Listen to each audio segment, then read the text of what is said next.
Hey boo, welcome back to my channel. So we're already in the 5th month of this year. My goal this year was to read 12 books, and even though I'm on track to reach that reading goal, I feel like I could read more. One thing I should definitely do is replace the moments that I just scroll on my phone and pick up a book, because I have bought a lot of books this year and many of them I really want to read. And in order to do so, I just need more time and a little bit of motivation. Today I want to tell you which books I've already read this year and which books I can't wait to read. I've read 6 books in total and I'm currently reading 3, which doesn't really make sense, nor is it really something that I normally do, but that's just how it has been. Let's start off with the books that I've already read. As you can see, I have my iPad behind me. Reading digitally is also something that I normally don't do. I prefer to have a book in my hand. I bought this ebook because I planned on attending a book club, and if I wanted the paperback, I had to wait for like 2 weeks, and the ebook is available immediately. And it is called It Waits in the Forest. Besides the fact that the cover is beautiful, I also thought that the story is pretty beautiful. The book discusses Caribbean mythology, family traumas, love. It has many different aspects. Even though the mythology part kind of spooked me out because I'm not really used to reading about it or learning about it in general, even though my parents are from the Caribbean, I can't deny how well written this book was. I actually loved it. It had me in a whole chokehold. I was scared, I was excited, I was happy, I was sad. All emotions were present while reading this book. I was also satisfied with the ending, and that's why I decided to give it 5 stars. So if you feel like reading something that aligns with what I just explained, this would definitely be one of my recommendations. I read The Three of Us. It's a pretty short story. It only had 180 pages, and it basically told you the same story from 3 different perspectives. So you read about a wife, a husband, and the wife's best friend. I had high expectations, but I was kind of disappointed by the story and ended up only giving it 2.5 stars. I feel like the plot and the way they approached the story was very unique, but it just didn't give what I wanted it to give, basically. I think that the weird dynamics between everyone in the story could have been explored more, and the ending just didn't give me the satisfaction I needed. If you're looking for just a quick, cute little read, you could read it, but I wouldn't recommend this one, sadly enough. I also read these 2 stories by the book and the rewrite. At first I thought they would be pretty similar because they both speak about writers, but this story definitely surpassed by the book. So this is a very cute, romantic, quick little read. I think I read it in like a day, if I'm not mistaken. But if you want something that's more in depth, then I would recommend the rewrite, because besides the fact that it writes about exes and writing a story, writing a book, it also discusses very serious topics such as toxic masculinity, especially in the Black community. Also Black male vulnerability, which is a topic that especially nowadays is much more spoken about, but could definitely be discussed more. And they not only spoke about making mistakes and hurting someone, but also actively looking for ways to fix that. And that's something that I haven't really read before, and I really loved about the rewrite. So they kind of started off the same way, but if I had to recommend one, I would go with the rewrite. Another book I read this year was The Promised Boys, with this beautiful cover. It spoke about a high school, a murder was committed, and they're trying to figure out who did it. They end up investigating 3 teenagers from this school, basically follow their stories. So this is also a story that discusses the same event from different perspectives. You get flashbacks from the past, you get information about the day the murder happened and also what happened afterwards. And you're basically constantly trying to figure out who did it. And one thing I really loved is that I wasn't able to figure out who did it until like the final 30 pages. I loved that. I wasn't sure, and it was a bit of a like roller coaster, but at the end I was really surprised with who the killer was, and I was definitely intrigued. So The Promised Boys is also a book I would recommend. The last book that I've already read this year is They Both Die at the End. And I know this is a book that has multiple parts. If I'm not mistaken, it has 3 in total. I'm not sure, but it definitely has a sequel. Would I recommend this book? No. I was kind of underwhelmed. I know it's a very popular book and people talk about it a lot, so my expectations maybe were higher than they needed to be, but I just wasn't impressed. This book has 368 pages and I don't think it got exciting until like page 270 somewhere. So for how popular the book was, I wouldn't recommend it. Those are the 6 books that I've already read this year. I already told you I'm currently reading 3 at different speeds. These are the 3 books I have been reading: How to Kill a Man and Get Away with It, Love Letters to a Serial Killer. I've got a little theme going on over there.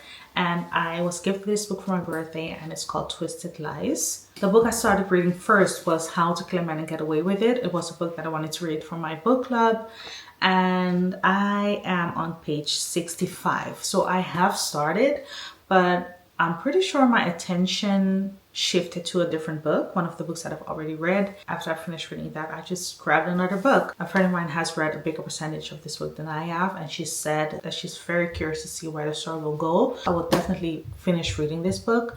It's just not at the top of my list. Afterwards, I received this book, Twisted Lies. I had never heard of this title before, nor the writer. I started reading. I am on page 30. And I'll probably start reading this again after I finish the book that I'm currently reading.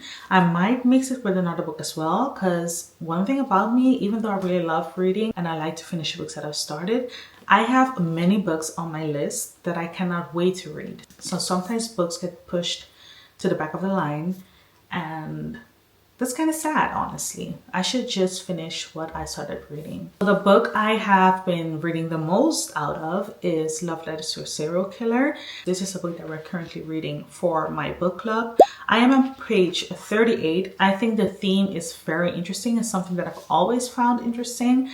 How women fall in love with serial killers and truly believe that they're innocent.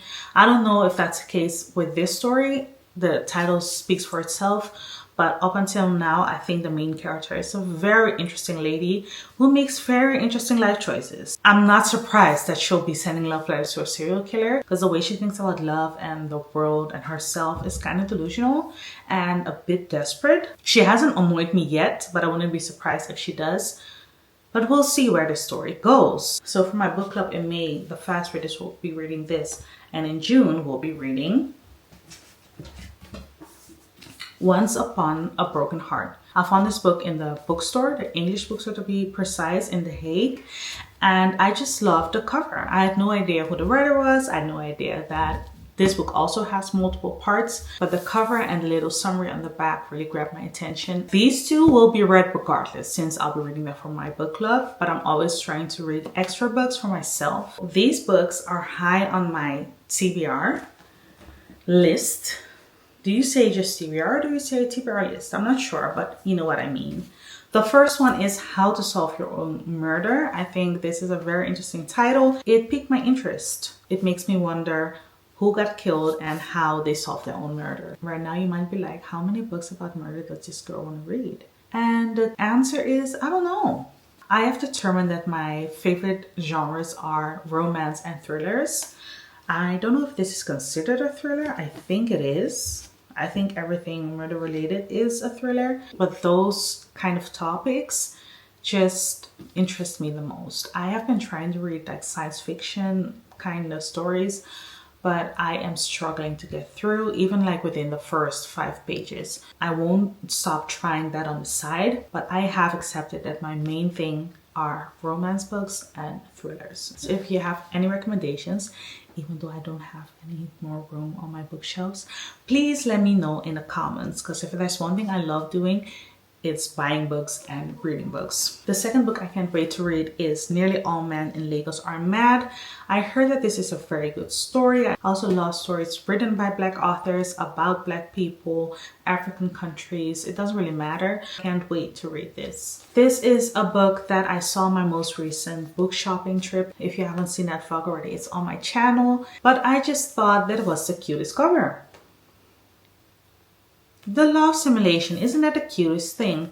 I think this will be like by the book, as in a book that's easy to read about Black love, about romance, just a book that you sit down for and read it in one go. This book was recommended to me. It's a pretty popular book. I've seen it a lot in different videos and I've seen it a lot online. When a friend of mine spoke about it, I was like, okay, this is the moment that I have to buy it. So even though I bought this book after I said that I wouldn't buy any more books, like, give me a pass, okay? She really sold it to me.